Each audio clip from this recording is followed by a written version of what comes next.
আসসালামু আলাইকুম সবাইকে। আজকে খুবই সহজ একটা রেসিপি নিয়ে আপনাদের কাছে চলে এসেছি তাসুস লাইফস্টাইল থেকে। অনেক দিন ধরে আম্মুর কাছে বাহানা করছিলাম যে সুজির পিঠে খাবো, সুজির পিঠে খাবো। তো যেই কথা সেই কাজ, আম্মু বলল চলো আজকে বানাই। তো বানাতে বানাতে ভাবলাম একটু ভিডিও করা যাক আপনাদের জন্য। শুধুমাত্র 4টি উপকরণ হলেই এই পিঠেটা আপনারা বানাতে পারবেন।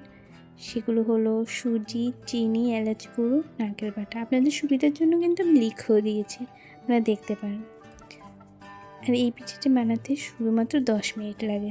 সবগুলো উপকরণ নিয়ে তারপরে হাতে ময়ান করার পর ছোট ছোট গোল করে নেবেন। সবথেকে মজার ব্যাপার হলো এই পিঠে বানাতে গেলে কিন্তু কোনো প্রকার পানির প্রয়োজন হয় না। আপনারা দেখতে পাচ্ছেন আম্মু ছোট ছোট করে গোল করে নিচ্ছে।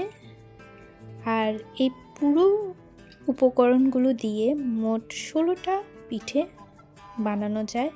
আর যদি আপনারা আরও ছোট ছোট করে গোল করেন তাহলে 21 থেকে 22টা, এই যে দেখতে পাচ্ছেন।